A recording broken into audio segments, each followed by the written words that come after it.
Um dos relatos mais impressionantes na Palavra de Deus é o relato da Torre de Babel. Com certeza você já ouviu falar desse evento, quando certos homens quiseram edificar uma torre que elevasse todos eles ao mais alto panteão, para que eles pudessem ser glorificados diante dos homens, para que as pessoas percebessem suas obras. Leia comigo, por exemplo, Gênesis 11, versículo 4 e 5.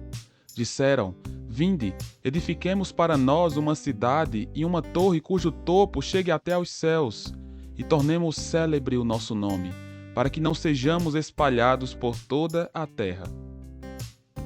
Então desceu o Senhor para ver a cidade e a torre que os filhos dos homens edificavam. Você percebeu nesse texto algo interessantíssimo? Por que Deus desceu? Ora, Deus não é onipresente? Deus não é onisciente? Qual é a razão, então, de, aqui nesse versículo de número 5, em Gênesis 11, encontrar-se Deus descendo para ver a cidade e a torre? Neste vídeo de hoje, nós procuraremos responder a essa pergunta. Como foi que Deus desceu para ver a Torre de Babel, se Ele é onipresente? Eu sou Samuel e esse é o canal Vida Cristã Ilustrada.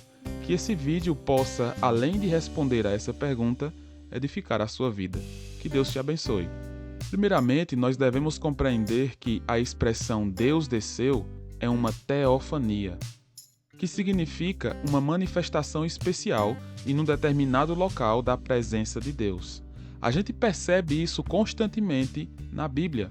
Estas teofanias ocorriam de maneira frequente no Antigo Testamento. Certa vez, Deus apareceu a Abraão como homem, como é descrito em Gênesis 18, versículo 2. Levantou ele os olhos, olhou, e eis 3 homens de pé em frente dele.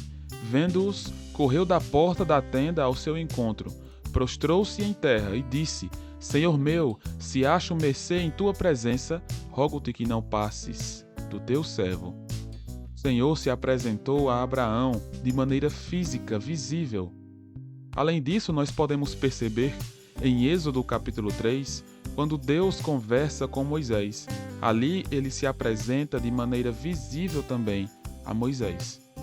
Podemos perceber também com Josué. Em Josué capítulo 5, versículo 13 ao 15 dizem: Estando Josué ao pé de Jericó, levantou os olhos e olhou. Eis que se achava em pé diante dele um homem que trazia na mão uma espada nua. Chegou-se Josué a ele e disse-lhe: És tu dos nossos ou dos nossos adversários? Respondeu ele: Não, sou príncipe do exército do Senhor, e acabo de chegar. Então Josué se prostrou com o rosto em terra e o adorou, e disse-lhe: Que diz meu senhor ao seu servo? Respondeu o príncipe do exército do Senhor a Josué: Descalça as sandálias dos pés, porque o lugar em que estais é santo. E fez Josué assim.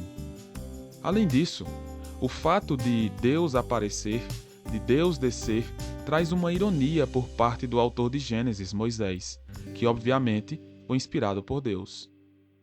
A ironia é a seguinte: imagine que estes homens estão construindo esta torre cujo topo chegue até aos céus e que o nome deles fosse celebrado, para que eles não fossem espalhados. E no versículo seguinte, no versículo 5, temos a expressão Deus desceu. Ora, essa torre não era assim tão grande. Os homens se enganam. Os homens, no seu orgulho, buscam fazer coisas para engrandecerem-se diante dos homens. Mas o Senhor, de maneira irônica, desce para ver a cidade e desce para ver a torre, pois os homens queriam edificar uma cidade e uma torre que fizesse com que eles fossem glorificados diante dos homens. Mas Deus provou ao descer que aqueles homens não eram nada diante de Deus. Deus desceu de maneira irônica para mostrar para aqueles homens que o que eles estavam fazendo não era tão grande assim, que as obras humanas não chegam nem perto das obras divinas, infinitas, eternas, grandiosas. Nosso Deus é infinito, é todo-poderoso.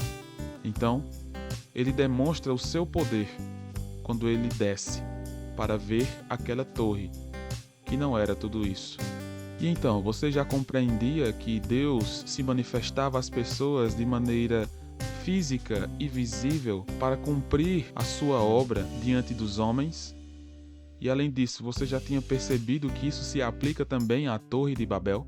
E que o Senhor, inspirando Moisés, usou de ironia ao descer para ver essa torre e essa cidade que não eram assim tão grandes? Espero que esse vídeo tenha respondido a essa dúvida e que o Senhor possa ser glorificado sempre e sempre. Que Deus te abençoe.